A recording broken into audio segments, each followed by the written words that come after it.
Hey, what's up? I'm Vivi Brown, and this is my piece for Sounds magazine.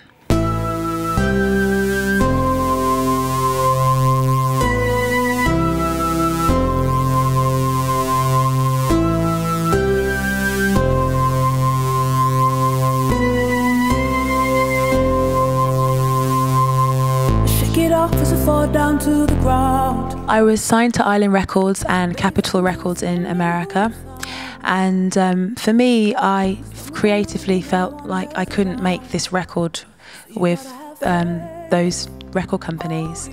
I had an amazing time with them, and I'm still, I still talk to them now. I'm Facebook friends with a lot of them, and but it was just a moment in my life where I felt I had to sort of take this risk and set up my own label. They were very supportive. You hear all of these stories about artists parting from their labels and there being these big battles, and you feel depressed because your in quotes been dropped or whatever. But for me, it was a little bit different. There was a sort of a gracefulness about it all, and they accepted that I wanted to go on and do something a bit more alternative and different. You're gonna fade away, oh yeah.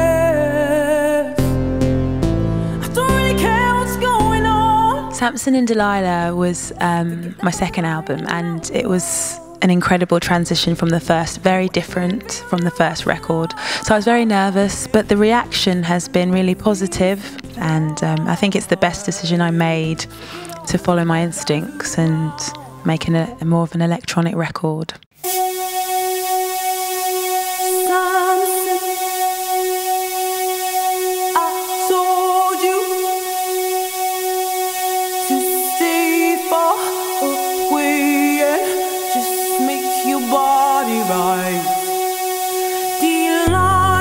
Samson and Delilah is an incredible story, and I fell in love with it immediately. And for me, I found it quite metaphoric.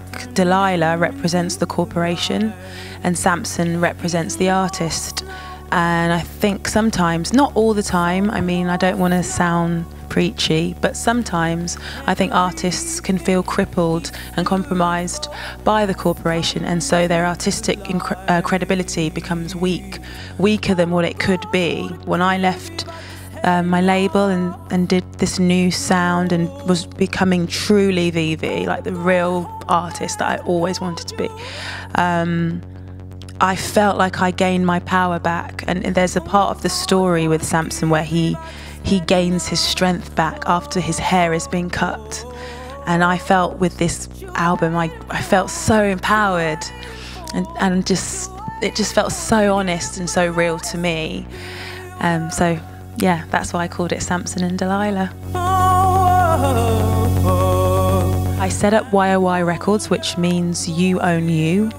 And it's all about taking complete creative control and just knowing who you are as an artist fully without anybody trying to dilute your vision. It's a huge dream of mine to sign other artists. If I can help in any way, I think it would be a fulfilling process.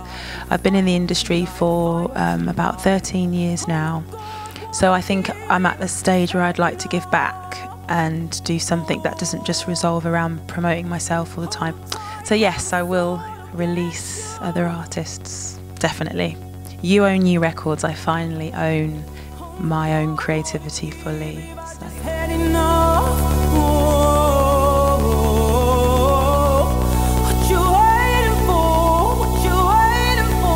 America was an amazing support for me as an artist on my first record. We sold 500,000 records in the States. Even though I'm British, we actually had a much bigger following in America. There was a lot of love there, and I really, really appreciate, the support that the fans gave me over there. So, yeah. Make me better, 'cause you my soul, across the waters to another world. I've started thinking about the third record, and I'm really excited. I think I'm going to keep it consistent because I really feel really comfortable in this place. But I have been listening to a lot of old school hip hop, so I think there's going to be a bit of a hip hop vibe to the record. I can rap a little bit, so I might exercise some of my rapping skills. So yeah, third album will be hip hop and tribal ethereal. Sounds very, very hipster, doesn't it? How ashamed I am, sorry. But yeah.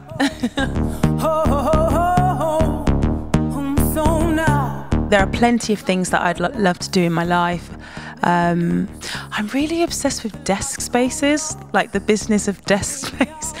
I've been looking online to try and find a huge warehouse space to set up like an art hub. I get bored very easily. Like, I just love projects, and have maybe have a. I think I'm ready to start having a family now. This is the big 3-0, so I think marriage and a family is very boring, but that sounds really nice to me. I'm at a really good place in my life. Like, I kind of know who I am, and I've been in the business for a long time, so nothing really phases me anymore. So it's just kind of a very peaceful place of being completely creative and just going home to Peckham, maybe stopping at the pub, and then looking for desk spaces.